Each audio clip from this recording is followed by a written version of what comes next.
आपण पारू या मालिकेचा आजचा एपिसोड ऐकत आहोत. आजचा एपिसोड एका वेगळ्याच वळणावर येऊन थांबलेला आहे. शेवटपर्यंत फुल ऑफ सस्पेन्स आहे. एपिसोड पाहताना सारखं असं वाटतंय की आता पुढे काहीतरी होणार. मोडतोय का साखरपुडा? रोहितराव म्हणजे सयाजीराव यांचे जावई, प्रियाचा होणारा नवरा, तो जरा विचित्रच दाखवलेला आहे. त्यामुळे साखरपुडा होईल याची जरा शंकाच वाटते. कसे काय ते आपण पाहूयात. साखरपुड्यासाठी मुलाकडची मंडळी येतात. पार्वती जावे बापूंचे म्हणजेच रोहितरावांचे औक्षण करते. घरात त्यांचे जोरदार स्वागत होते. आबासाहेब पाहुण्यांची चौकशी करत असतात. पुढे रोहितराव आबासाहेबांना म्हणतात, खरं तर मी आधीच ठरवलं होतं की लग्न अगदी साध्या पद्धतीनं करायचं, पण इथला थाटमाट बघून असं वाटतंय की लग्न हे असंच व्हायला हवं, एकदम थाटामाटाट, अगदी जंगी. त्यावर आबा म्हणतात, असं कसं बरं? माझ्या एकुलत्या एक मुलीचं लग्न आहे आणि ते मी इतक्या थाटामाटात केलं नाही तर आयुष्यभर मी स्वतःला कधीच माफ करू शकणार नाही. पुढे आबा पाहुण्यांना नंदीची ओळख करून देतात. हा आमचा नंदी अगदी मुलासारखा आहे. सकाळपासून घरात हाच खूप जबाबदारीने राबतोय. असं वाटतंय की याच्याच घरचं कार्य आहे. नंदी आता सर्वांना सरबत देतो, पण नेमकी काय होते, नंदीकडून बरोबर रोहितरावांना सरबत देताना चुकून त्यांच्या ड्रेसवर तो सांडतो. रोहितराव आता फार चिडतात. नंदीला ओरडतात, कळत नाही का रे तुला? चल साफ करा दे. खूप उद्धटपणे बोलतो. नंदी आता रोहितला कपडे साफ करण्यासाठी आतमध्ये घेऊन जातो. इकडे आता दिशा आणि दिशाचा बॉयफ्रेंड म्हणजेच मिहीर एकमेकांना भेटतात. मिहीरने त्याच्या माणसांकडून सयाजीराव यांच्या घरातले अगदी लेटेस्ट साखरपुड्याच्या कार्यक्रमातील फोटो मागवून घेतलेले असतात. तो आता ते सर्व फोटो दिशाला दाखवतो आणि कसे प्रीतम सर्वांना ज्यूस देतोय, आदित्य सरांनी कसले ते कपडे घातलेत आणि दोघेही कसे नोकरासारखे काम करतात, हे सर्व फोटो तो दिशाला दाखवतो. पुढे तो दिशाला म्हणतो, दिशा पुन्हा एकदा विचार कर, तुला या मुलासोबतच लग्न करायचंय, या प्रीतम बरोबर? ही दिशा काहीच बोलत नाही, फक्त स्माइल देत असते. ती आता मिहीरला म्हणते, तू मगाशी माझ्याशी फोनवर असं काहीतरी इरिटेटिंग का बोलत होतास? त्यावर मिहीर म्हणतो, इरिटेटिंग म्हणजे तुला मी आत्तापासूनच इरिटेटिंग वाटू लागलोय? तरी बरं तुझं अजून लग्न झालं नाही. मी तुझ्यासाठी सगळं काम करणार, मी तुला माहिती काढून देणार आणि किर्लोस्कर घराण्याची सून मात्र होणार तू. मग मला काय मिळणार ग? एकदा का तू त्या घरची सून झालीस की प्रॉपर्टी मिळाल्यानंतर मला ना तू अगदी दुधातल्या माशीसारखी बाजूला काढून टाकशील. मिहीर बरोबर बोलत असतो. दिशासारखी मुलगी कधी कुणा प्रेम करू शकते? ती फक्त प्रेम करते ते पैशांवर. मिहीरचे हे बोलणं ऐकून दिशा आता बरोबर पलटी मारते. ती म्हणते, मला ना तुझ्यावरचे प्रेम प्रूव्ह करायची गरजच नाही पडणार. तुला माहिती आहे मिहीर, हे जे मी काही करते ते सगळं तुझ्यासाठीच करते. हे बघ, मी एकदा का त्या घरची सून झाले की मग संपूर्ण किर्लोस्कर एम्पायर आपल्या ताब्यात असेल आणि आपण 2 पिढ्या जरी नुसतं बसून खाल्लं ना तरी सुद्धा ते संपणार नाही, इतकी प्रॉपर्टी आहे यांच्याकडे. प्रीतम ना माझा फक्त नावापुरता नवरा असणार आहे, पण माझ्यावर खरा अधिकार फक्त तुझा असेल, असे म्हणून मिहीरला ती मिठी मारते आणि त्याला बरोबर गुंडाळते. आणि तो मूर्ख मिहीर, त्याला वाटते की खरंच दिशा माझ्यावर किती प्रेम करते. इकडे आता तोपर्यंत रोहित कपडे स्वच्छ करून बाहेर येतो आणि नंदीशी बोलू लागतो, तू खरंच या घरात नोकर आहेस? नाही म्हणजे आबासाहेब तुला फॅमिली मेंबर सारखे वागवत आहेत आणि त्यांच्या मुलाचा मान सुद्धा तुला देत आहेत, म्हणून आपलं विचारलं. त्यावर नंदी म्हणजेच प्रीतम सर म्हणतात, आता हा त्यांचा मोठेपणा झाला, पण ही लोक आहेत ना खरंच खूप चांगली आहेत. मला आणि माझ्या अख्ख्या कुटुंबाला त्यांनी खूप समजून घेतलंय, खूप प्रेमाने वागवलंय, अगदी घरातल्यासारखं. पुढे रोहित विचारतो, मग तुला या घरात सगळ्यात जास्त कोण आवडतं? प्रिया आवडते का तुला? हा रोहित जरा मूर्खच दाखवलेला आहे, कसले प्रश्न विचारतोय? पण यावर प्रीतम सर म्हणजेच नंदी खूप छान उत्तर देतात. ते म्हणतात, प्रिया मॅडम कोणाला नाही आवडत, आणि त्या आहेतच तशा चांगल्या, प्रेमळ, मनमिळावू, सगळ्यांना खूप रिस्पेक्ट करतात. दादासाहेब, आबासाहेब, मंदामावशी सगळ्यांचा रिस्पेक्ट करतात. प्रीतम सरांचे हे बोलणे ऐकून रोहित म्हणतो, तू माझ्या बायकोचं इतकं कौतुक करतोय की मला आता तिला भेटण्याची खूप इच्छा झालीये. माझं एक काम करशील का? माझी आणि प्रियाची भेट घडवून आणशील का? मला माहिती आहे तू हे नक्की करू शकतो. त्यावर नंदी म्हणतो, पण असं लग्नाच्या आधी भेटणं आबासाहेबांना बिलकुल नाही आवडणार, आपल्याला त्यांची पहिल्यांदा परमिशन घ्यावी लागेल.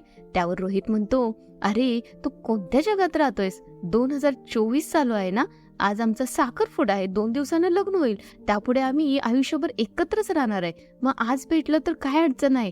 प्लीज कर ना तू काहीतरी. आता नंदी ठीक आहे म्हणतो आणि त्यांची आणि प्रिया मॅडमची भेट घडवून आणतो. इकडे मात्र किर्लोस्करांच्या घरी हळदीची जोरदार तयारी चालू असते. सुहासिनी गाणी म्हणत जात्या हळद दळत असतात, पण अहिल्या मॅडम मात्र आदित्य आणि प्रीतम सरांच्या काळजीत असतात. त्या याबद्दल श्रीकांत सरांशी बोलतात. श्रीकांत सर आता आदित्य सरांना कॉल करतात आणि विचारतात, आदित्य, अरे निघालात का नाही अजून? अहिल्या काळजी करते इथं. आज प्रीतम आणि दिशाची हळद आहे, लक्षात आहे ना? सगळे लोक आलेत, सगळी तयारी जोरदार झाली, पण अजून नवरदेवाचाच पत्ता नाही, म्हणून विचारतोय. आदित्य, तुम्ही तिकडं काहीतरी वेगळं करताय आले माझ्या लक्षात.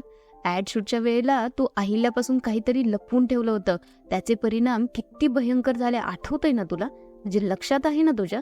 माझी खात्री आहे तशी तू असं काही परत करणार नाहीस. अहिल्याला मान खाली घालायला लागेल असं काही वागणार नाही माहितीये मला, तरी पण सांगतोय तुला. त्यावर आदित्य सर म्हणतात, बाबा विश्वास ठेवा माझ्यावर, मी असं काहीच करणार नाही, आजच येतोय आम्ही. तोच अहिल्या मॅडमकडे ड्रामेबाज दिशा रडण्याचे नाटक करत पळत येते. तिने अजून काहीच आवरलेली नसते, तशीच बाहेर येते आणि सासू मॉमला म्हणते, सासू मॉम, माझा आता धीर सुटत चाललाय. प्रीतम जर वेळेत आला नाही ना तर माझं काय होणार? त्यावर अहिल्या मॅडम समजवतात तिला, हे बघ दिशा, तू असा विचार सुद्धा मनात आणू नको, बस आधी माझ्याजवळ. माझ्या मुलांवर पूर्ण विश्वास आहे, ते दोघे नक्की येणार. दिशाची मॉम पण दिशाला सांगते, दिशा, अहिल्या मॅडम बोलतायत ना तर नको टेन्शन घ्यायला आपण, तू चल बरं रेडी होऊन येऊ. आणि अहिल्या मॅडमना म्हणते, अहिल्या, अगं तिचं प्रीतमवर खूप प्रेम आहे, तिनं खूप स्वप्न पाहिलेत किर्लोस्करांच्या घरची सून होण्याचं, तिच्या लग्नाचं, त्यामुळं थोडी इमोशनल झाली आहे.